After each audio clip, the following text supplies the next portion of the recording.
he was the prod who convinced me to go to the Senate, because I had told my governor after that election, the governor-elect, to be precise, my brother did, that we were going to appoint someone else. I didn't want to go to the Senate. And it was your brother who came to see me to tell me that I owed it to my deceased wife and my children, at least to be sworn in and stay for at least 6 months. And when I got to the Senate, he would literally come by once or twice a week to my office in the middle of the afternoon, and I didn't want to be there. I wanted to get the hell home. I didn't want to be around. And John, he took me for the first time I ever went to the Senate gym. He'd come by and he'd take me to the Senate gym. I'll never forget the first time he took me. I hadn't met any of these famous players. I got sworn in late compared to the other senators. I'll never forget walking into the Senate gym and him introducing me to Senator Jack Javits and Warren Magnuson, both of whom were stark naked when I met them. And I remembered, oh my God, Senator, how are you?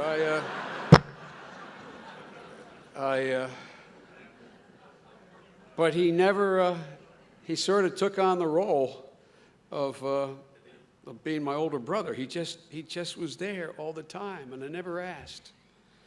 And I never could really understand, to tell you the truth, at first.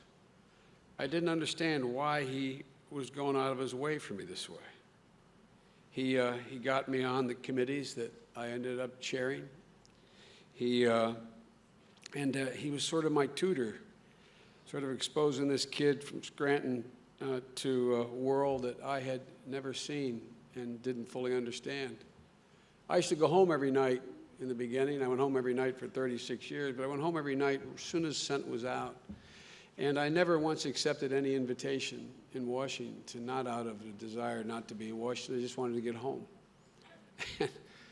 After one afternoon, Teddy came to my office and said, Joe, look, I got to give you a piece of advice. He said, I got a call from Pamela Harriman. This is the 4th invitation you've gotten from Governor Harriman to come to one of his dinners. Now, I didn't know enough to know that that was a big deal. I really didn't. I honest to God didn't. And he said, Joe, you've got to go. You've got to go. It just doesn't look good. I'll go with you.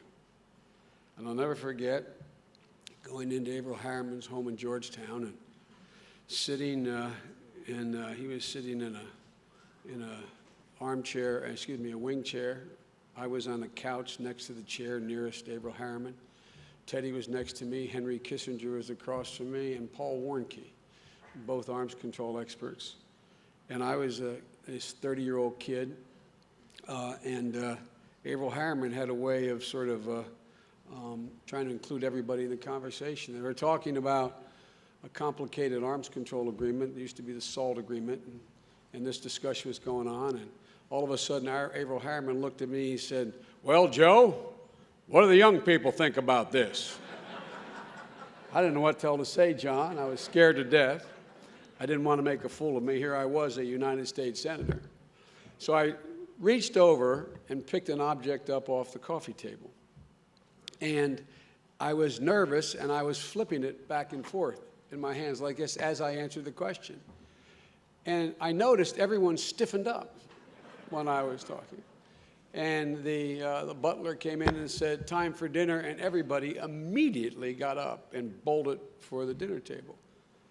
And your dad grabbed my arm and he said, God damn it, put that thing down. He said, that costs more than your house. I was flipping a Fabergé egg in my hands.